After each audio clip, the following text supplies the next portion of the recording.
야고보서에서 엘리야는 우리와 성정이 같은 사람으로되 저가 비 오지 않기를 기도한즉 3년 6개월 동안 비가 안 오고 다시 기도한즉 하늘이 문을 열고 비를 내렸다고 하면서 기도의 능력이 있는 엘리사를 말합니다. 엘리사는 바알 종교로 굳어진 이 북방 이스라엘을 악한 데서 구출하기 위해서 기도하며 또 진짜 우리 하나님은 불의 하나님이니까 불로 응답하신 하나님을 입증하기 위해서 갈멜산 전투에서 악한 세력을 바알 세력을 부수고 비를 내리게 한 능력 있는 하나님의 사람이었습니다. 그러나 이제 그렇게 큰 승리를 거두었음에도 불구하고 이 바알 종교의 잔당들이 이세벨 왕후가 죽이려고 하니까 역습을 받아가지고 초라하게 도망다니고 그런데 그때 하나님으로부터 너 혼자만 있는 줄 아느냐? 바알에게 무릎 꿇지 않는 7,000명이 있다고 하나님께서 그렇게 말씀하심으로 엘리야는 그 낙심 중에 큰 용기를 얻었습니다. 엘리야는 이 7,000명 바알에게 무릎 꿇지 않는 7,000명을 직간접적으로 지원할 뿐만 아니라 이 바알 종교에 맞서는 이 하나님의 사람들을 모집하고 하나님의 사람을 길러야 되겠다. 그래서 엘리야는 길갈에 신학교를 세우고 베델에 신학교를 세우고 여리고에 신학교를 세웠습니다. 그래서 열강하면서 제자들을 이제 키웠는데 엘리야는 때가 돼서 이제 하늘로 들림받게 됐습니다. 그 감을 잡고 엘리야가 이제 요단 쪽으로 가는데 자기 엘리야가 키운 제자들이 그 제자 교수들 제자들이 눈에 보입니다. 그래서 제자들이 아른거려서 그렇게 하나님의 말씀을 경청하고 초롱초롱한 눈빛으로 이렇게 오늘 여기 신학생들이 있습니다만요, 초롱초롱한 눈빛으로 말씀을 들으려고 하고 그런 제자들이 눈에 밟혀서 그래서 하늘로 들림받기 전에 길갈 신학교로 베델 신학교로 이제 여리고 신학교를 이제 둘러가는데 이때 그 대표 제자 엘리사가 끝까지 가라고 함에도 불구하고 끝까지 따라붙으면서 이제 마지막까지 스승의 배울 역할이었습니다. 요단강에서 갈라져 이제 헤어질 때 내가 마지막으로 너한테 뭘 해줬으면 좋으냐 그러니까 이 엘리사 선생님이 가졌던 하나님의 영감, 하나님의 성령의 능력을 갑절로 받기를 원한다 그랬습니다. 근데 여기 갑절이라는 말은 아라비아 숫자 배를 말하기도 하지만 그보다도 더 큰 의미는 이제 신명기에 있는 것처럼 장자는 갑절로 받으니까 장자증. 엘리야가 책임졌던 이 북방 이스라엘을 악한 데서 구출해내는 이런 일을 위해서 제대로 된 능력을 사명과 은사 제대로 된 능력 받아서 한번 뛰게 해달라는 그런 요청했습니다. 과연 그대로 엘리사는 이와 같은 능력 받아서 엘리야의 심령과 엘리야의 능력을 받아서 정말로 엘리사도 그와 같은 심령과 능력으로 크게 섬겼습니다. 엘리야는 하늘로 들림받은 엘리야는 그 당시에 장차 태어날 메시아 우리 주 예수 그리스도를 생각하는 인물인데 우리 주 예수 그리스도 이 세상에 오셔서 십자가를 지시고 부활승천하시고 성령을 보내시며 이제 주님의 교회를 이제 하늘나라 운동을 시작하셨는데 이때 제자들이 주는 그리스도시요 살아계신 하나님의 아들입니다 이렇게 고백하면서 영생의 말씀이 계시니까 우리가 어디로 가오리까? 가룟유다를 제외하고 이렇게 주님을 끝까지 따랐습니다. 일시적으로 겁이 나서 도망가기도 했지만 다시 부활하신 주님 보고 이제 끝까지 주님을 따랐고, 이 제자들의 가슴에 언제나 민족이 있었습니다. 엘리야의 가슴에, 엘리사의 가슴에 민족이 있듯이 제자들의 가슴에 민족이 있어서 부활 승천하신 예수님을 따라가서 마지막으로 묻는 질문이 주여 이스라엘 나라를 회복하심이 이때니까 하면서 그 민족을 가슴에 품고 민족의 장래에 대해서 이렇게 질문하고 그랬습니다. 주님은 그거는 하늘에게 맡기고 너희들은 예루살렘을 떠나지 말고 내가 내게 약속하신 성령을 받으라. 너에게 성령의 권능이 하느니 너희가 예루살렘과 유다와 사마리아 온 땅 끝까지 이르러 내 증인이 되리라고 그렇게 말씀하셨는데, 정말로 주님께서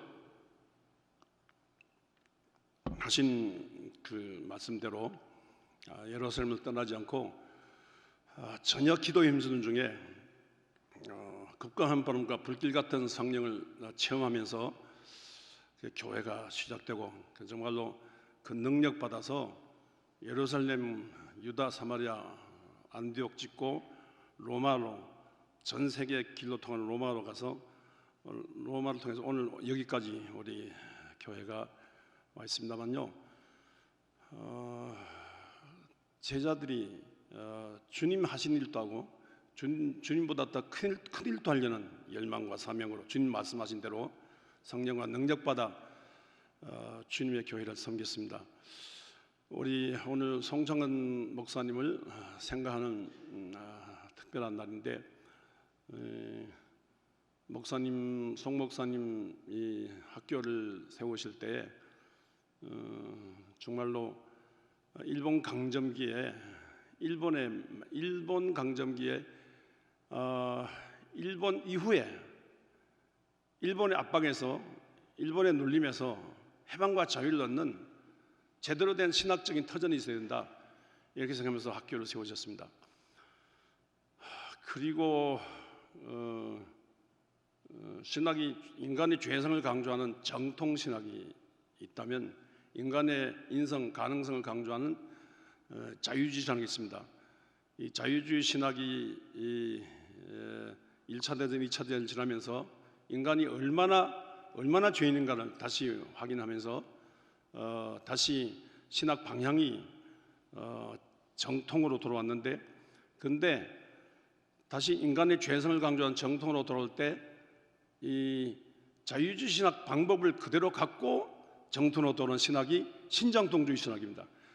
이 진보적 신정통주의 신학, 이 신학이 전 세계적인 신학인데, 이런 전 세계적인 신학과는 거리가 멀게 평양신학교를 중심한 정통신학으로 교리신학, 너무 바리새인적인 그런 걸로 굳어진 판국에 정말로 조선에 의한 진보적 신정통주의 신학이 필요하다.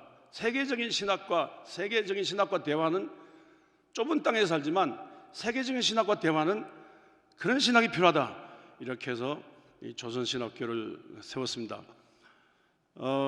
이렇게 하되 그렇다고 해가지고 아폴로적인 말씀 신학 이것만이 아니라 디오니소스적인 황홀한 신비한 그런 신학 방향도 잡으셨습니다. 인간의 말과 글로 표현할 수 있는 그런 신학 차원을 넘어서서 인간의 말과 글로 표현할 수 없는 어마어마한 황홀한 영적인 신비의 이 경지까지를 생각하면서 신학을 세우셨습니다. 그러면서 정말로 이 신학, 말씀 신학 이걸로 끝나지 않고 어떤 신비한 영적 경지에 이르는, 그러니까 말씀에 잡히지만 하나님의 성령에 잡혀서 이 신학을 해야 된다, 이렇게 생각하셔서 우리나라 최초로 외국 같은 경우 오순절 계통에서 성경담으로 많이 읽혀진다는 이엠 바운즈의 기도의 능력이라는 책을 최초로 번역했습니다. 저는 그 기도의 능력이라는 책을 읽으면서 감동받고 정말로 진보적 신정통주의 신학을 기반으로 해서 정말 기도하는 송 목사님 기도하는 영적 그 신비의 경지, 이런 목표를 해야 되겠다. 그러면서 저는 오늘까지 지금 살아가고 있습니다만요. 송 목사님 그러면서 당시에 감리교 전국 교회가 다 이단이라고 하는 이용도 목사님과는 의형제간이었습니다.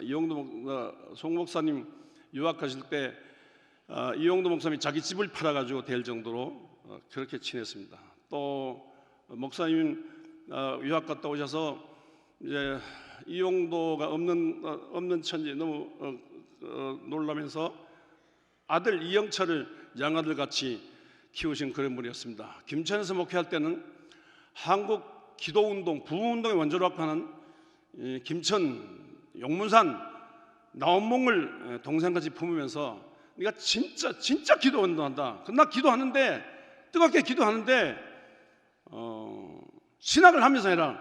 그래가지고 조선신학교 입학시키려고 애쓰다가 6.25 난리 때문에 잘 안 됐다는 말을 그 나온몽 원장한테 들은 일이 있습니다만요. 이렇게 어떤 그 디오니소적인 어떤 황홀한 감격, 도취, 신비한 영적 경지, 이런 세계도 우리에게 손짓하셨습니다. 그리고 오늘의 송창은 목사님 모시고 오늘 여기 비석을 세우면서 이렇게 출발을 합니다만요. 그 당시 송 목사님께서 암울한 시대 때 사신 것 생각하면요, 오늘 또 진짜 오늘 문제가 많지 않습니까?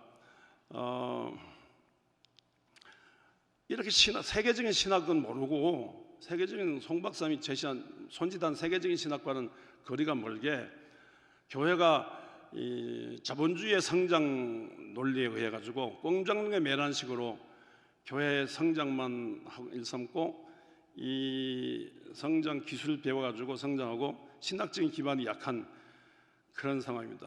세계적인 신학 수준이 되지 못한 이런 한국 교회 상황입니다. 그래서 교회가 큰 위기를 맞고 있습니다. 그리고 오늘의 바알 종교가 이 자본주의의 이 물신 숭배, 자본주의 물질 만능 같은 이런 거 아닙니까? 교회가 자본주의의 이 성장 구조의 논리에 포도가 되어 있고 신학이 뭐냐, 무슨 문학이 뭐냐, 역사가 뭐냐, 돈만 있으면 최고다, 완전히 황금 만능주의로 굳어지는 세상입니다. 그리고 남북 분단은 일본을 물러갔다 할지라도 남북 분단 상황이고 남북 평화 통일에 대해서 중국이 도와주지 않습니다. 러시아가 도와주지 않습니다. 일본이 반대합니다. 미국은 우리 한반도를 가지고 놉니다. 미국 군수산업자들의 소비처에 불과한 것으로 한반도를 농락하고 있습니다. 이런 상황에서 진짜 송 목사님 시대 때 그 성령과 능력을 갑절로 받아서 우리가 정신 차리고 일어나야 됩니다. 송 목사님 시대보다 더 심각한 이런 때 송 목사님이 손짓한 이런 신학의 방향과 이런 아폴로적인 신학과 디오니소적인 신학과 또 나라 민족을 위하는 이런 것을 알고 우리 가슴에 뜨거운 가슴으로 성령이 불받은 가슴으로 갑자기 능력 받아가지고 크게 믿고 크게 내서 송 박사님이 세운 이 학교를 통한 하늘나라 운동에 크게 매진하는 비석만 세운 것이 아니라 이런 쪽으로 힘차게 매진하는 우리 모두가 될 수 있기를 주 예수 이름으로 축원합니다.